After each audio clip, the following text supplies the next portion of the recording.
del año 2024. Esta es la sección Quienes quieren las mentiras de la semana. Y vamos a iniciar. Vamos a mostrarles cómo para muchos conductores de radio y televisión, las buenas noticias para México no son buenas para ellos. Lo bueno no sucede por la acción del gobierno, dicen, aunque no sepan por qué pasan las cosas. Y aquí vamos a poner un ejemplo, ustedes ya lo han visto, pero en un episodio más de su cotidiano proceder, el periodista y conductor de noticias, Joaquín López Dóriga, sorprendido por el superpeso, informó ayer que el dólar se cotizó en 16 pesos con 35 centavos. Pero, como no podía dejar de cuestionar, dijo que es inexplicable. Por más que le quieran dar explicaciones que las políticas públicas, dice, eso no es así. Dictaminó así el sabiondo periodista en economía de la radio y uno de los impulsores, hay que decir, del hashtag narcopresidente, sin explicación alguna o dato que sustente su dicho. Pero no me crean a mí, vamos a ver lo que dijo. El dólar interbancario, no me lo va a creer, 16 pesos con 35. Hay que recordar que en 2022 este mismo dólar llegó a cotizarse en México en más de 25 pesos y hoy está en 16.35, casi 9 pesos menos. Es inexplicable. Sí, por más que le quieran dar otras explicaciones a políticas públicas del gobierno, no es así. Esto es, pues, el interbancario, 16.35. En los bancos se vende hasta en 16.82, en ventanillas hasta en 17.15. Un euro en el mundo se vende en $1.08 y en México un euro se vende en 19 pesos con 84. ¿Cómo lo ven? Este es solo un ejemplo, nada más para aclarar lo que dice que estuvo a 25 pesos el dólar. Fueron 2 días, únicamente 2 días, y fue durante la pandemia de COVID-19 y a partir de ahí ha estado a la baja.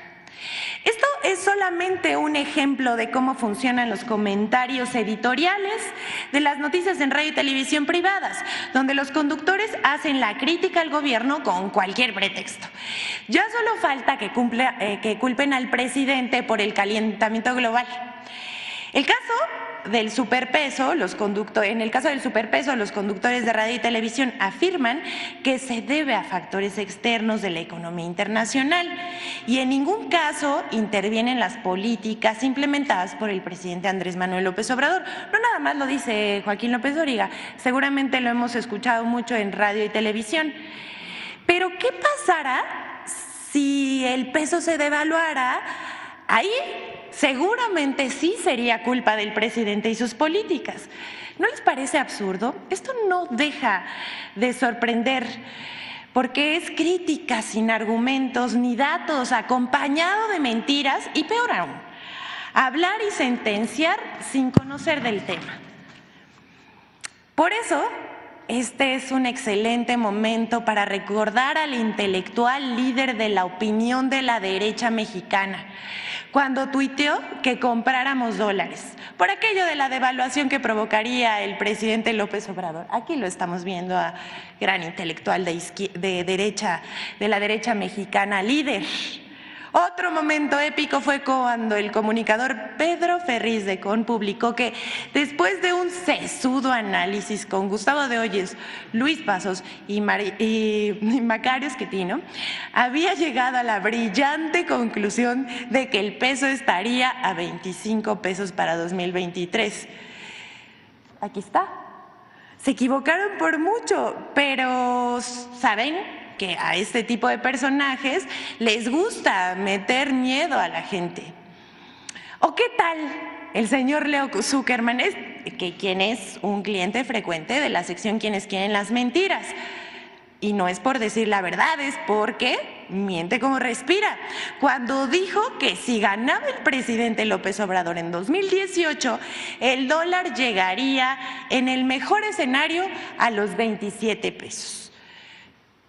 Vamos a ver lo que dijo. El mejor escenario para el tipo de cambio es que haya tratado de libre comercio y que no gane López Obrador.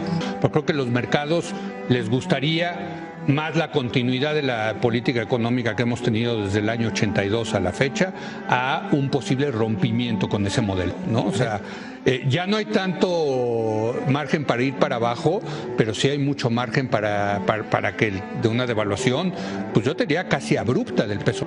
Y se puede ir ahí hasta 27, podrías, 25, 27. Sí. Bueno, pues ahí está. Desconocemos quién hizo este edit, pero es maravilloso poner la columna del señor Zuckerman, musicalizarlo y que haya resultado una mentira. Las proyecciones de estos periodistas, como sus dichos, son falsos.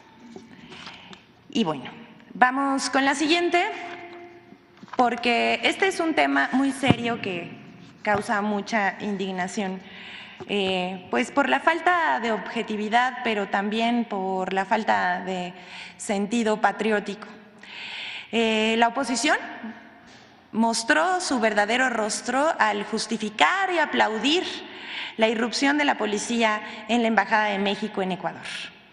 El pasado 5 de abril, por la noche, fuerzas policíacas entraron por la fuerza y con violencia a las instalaciones de la Embajada Mexicana en Ecuador para arrestar al vicepresidente Jorge Glass, a quien México le había concedido asilo político. Esto viola el derecho internacional, la inviolabilidad de las sedes diplomáticas codificada por la Convención de Viena en el año 1961 forma parte de las normas asumidas por los países en la región, dijo la Organización de Estados Americanos en un comunicado tras el ataque.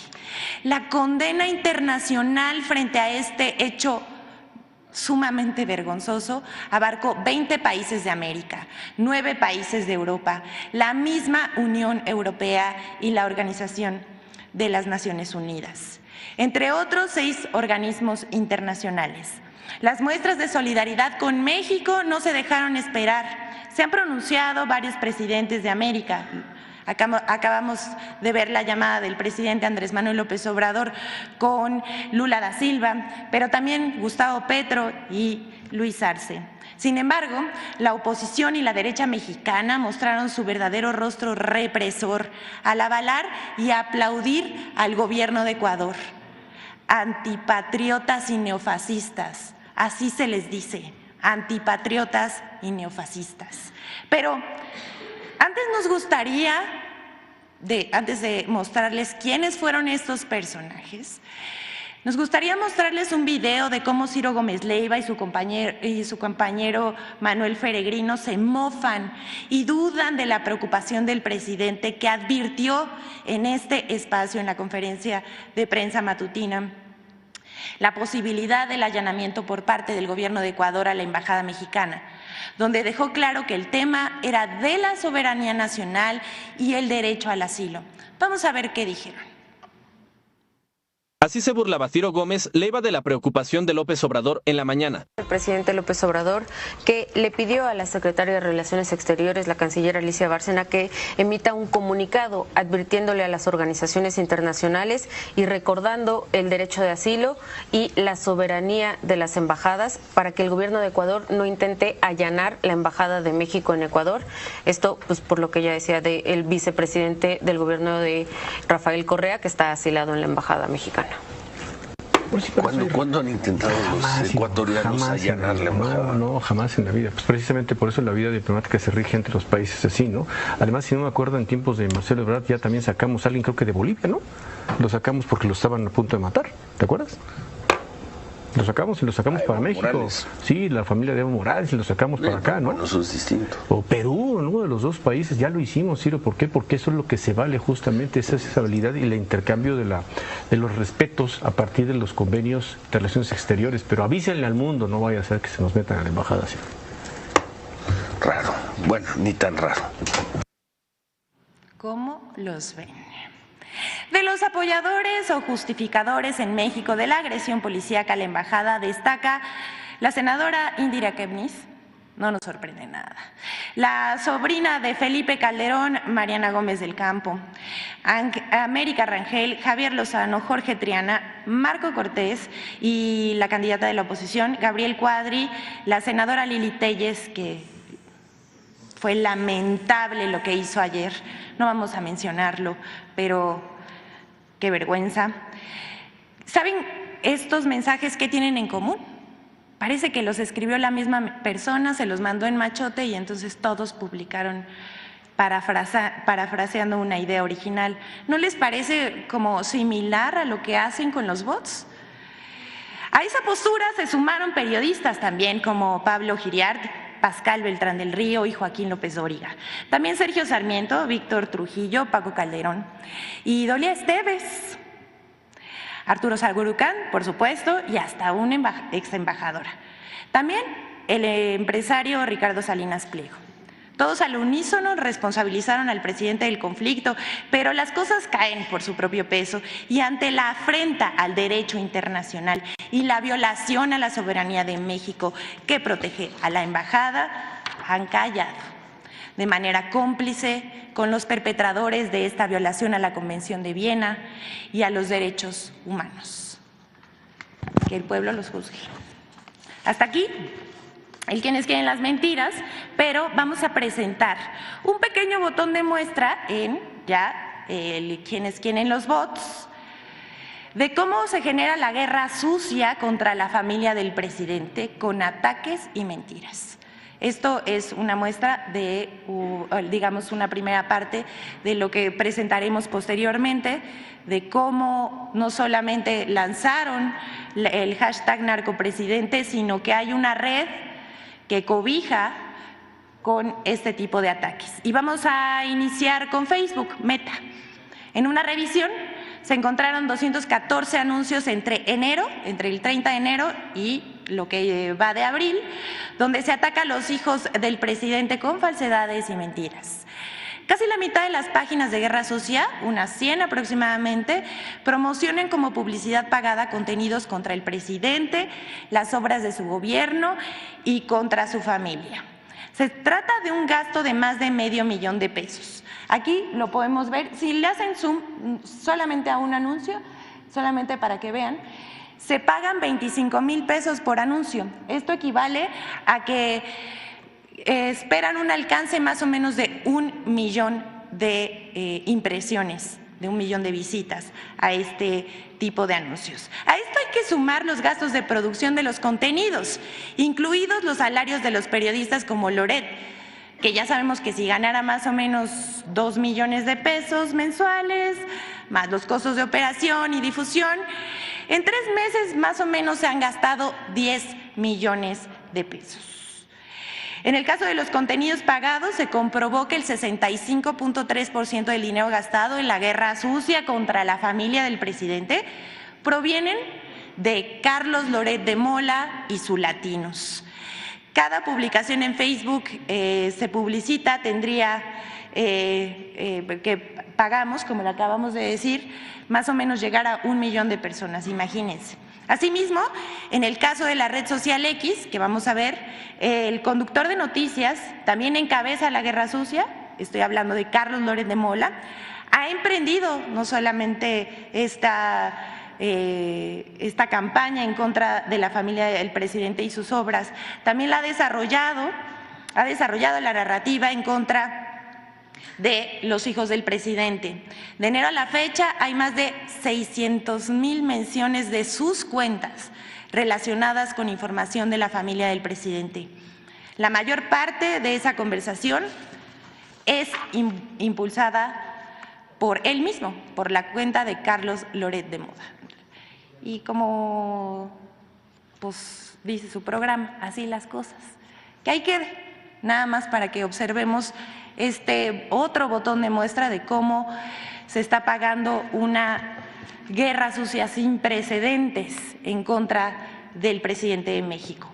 Pero vamos ahora a un resumen, porque ahora ya son 10 semanas de la campaña en X contra el presidente. Haciendo una breve actualización de los ataques pagados y robotizados contra el presidente Andrés Manuel López Obrador en la red social X, antes Twitter, que impulsaban etiquetas o hashtag como hashtag narcopresidente. En 10 semanas se han impulsado 41 hashtags como narcogobierno y hashtag narcopresidente AMLO. Más de 15 de esas etiquetas tenían errores de ortografía que difunden los bots y robots. Son 26.323.509 menciones en tweets de ataques generados entre el 31 de enero y el 7 de abril. Si sumamos la etiqueta narcocandidata, superan los 33 millones de tweets o menciones. Más del 60% provienen del extranjero. Aquí vemos el mapa. Destacan Argentina, Colombia, España, Estados Unidos también. De esos mensajes, los tuits originales, como ya hemos dicho, solamente son el 1.7% del total. Hay un dato que hay que tomar en cuenta, este dato es nuevo. Los bots se activan entre las 4 y las 6 de la mañana. Son bots muy madrugadores, pero veamos cómo va subiendo entre las 4 y las 6 de la mañana y casi siempre el momento más álgido es durante la conferencia de prensa del presidente. Bueno, ya sabemos que así se las gastan, pero ni así han podido. Como dice el presidente, el pueblo es mucha pieza. Miren, no se vayan a enojar, pero les vamos a mostrar cómo esta campaña no les está funcionando. Porque está la encuesta del Heraldo, aquí vemos que la aceptación del presidente es del 71%. No se vayan a enojar más de lo que ya están. Por último, llegamos a la parte de la colaboración con Infodemia, que abordará las mentiras diseminadas en torno a la irrupción de la policía de la embajada mexicana en Ecuador y la postura del gobierno del presidente Andrés Manuel López Obrador. Vamos a ver.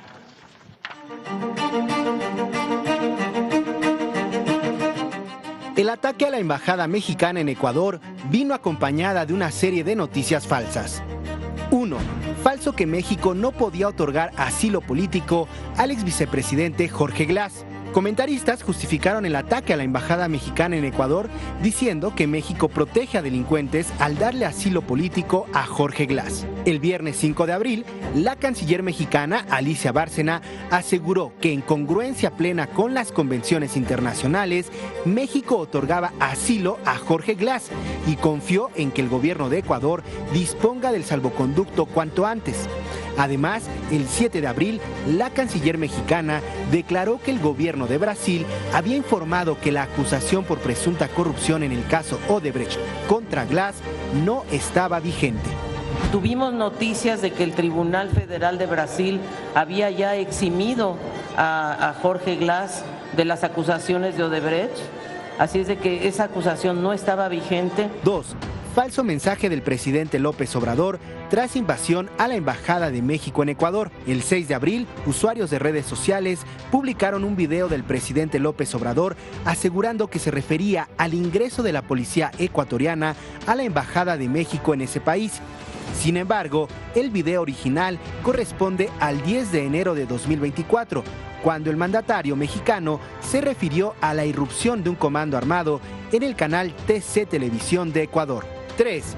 Falso que el ex vicepresidente de Ecuador, Jorge Glass, regresó a la embajada mexicana en Quito. Horas después de que Jorge Glass fuera sustraído de la embajada de México en Quito, una cuenta apócrifa del ex vicepresidente de Ecuador publicó información falsa que aseguraba que estaba de vuelta en la embajada mexicana. 4. Falso que Ecuador prohibió toda operación aérea privada y comercial con México. La Dirección General de Aviación Civil del Ecuador aseguró que es falso que haya prohibido toda operación aérea privada y comercial con México, como llegaron a afirmar usuarios de redes sociales. Infodemia. Señor presidente, que todas y todos tengan un buen día.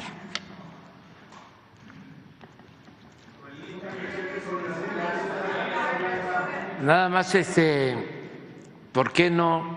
Bueno, dos observaciones, ¿no? Una, para aclarar, en efecto, sostuvieron de que era falsa la prohibición de viajes aéreos a Ecuador, México-Ecuador. Pero luego se demostró de que sí, habían prohibido los viajes de avión. Fue una orden que dieron. Primero las autoridades dijeron de que no era cierto, luego tuvieron que aceptar porque presentaron pruebas en Ecuador de que sí habían prohibido la transportación aérea de Ecuador a México y de México a Ecuador.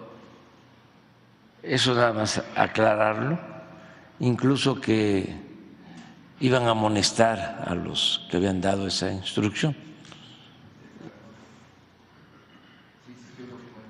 Ahí está, nada más.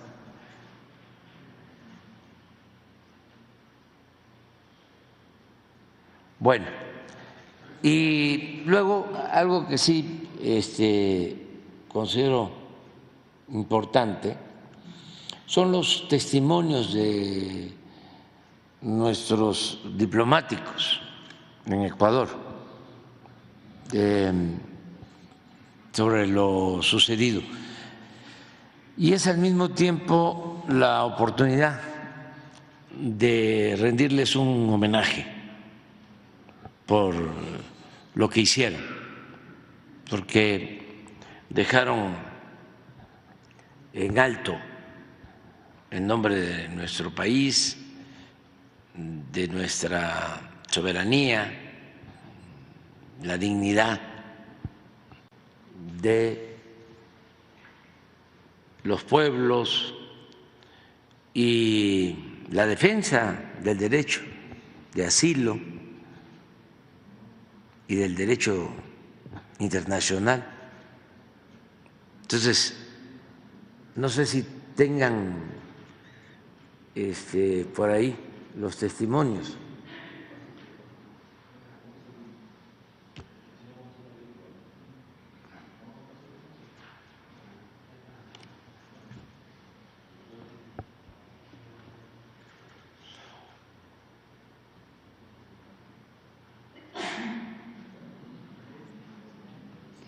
Hoy, 10 de abril, vamos a recordar a Emiliano Zapata, porque un 10 de abril de 1919 fue asesinado en Morelos este gran dirigente campesino, dirigente social, fue traicionado por un militar, por Guajardo, en la hacienda de Chinameca, Morelos. Vamos a tener un acto recordando a este gran dirigente campesino, honesto, defensor auténtico de los derechos de nuestro pueblo. Es un homenaje que se va a llevar a cabo, que se va a celebrar una ceremonia a las 10:30 de la mañana. Por eso tenemos tiempo, ¿no?, para contestar preguntas, o sea, para que veamos las cosas con paciencia, con calma. A ver.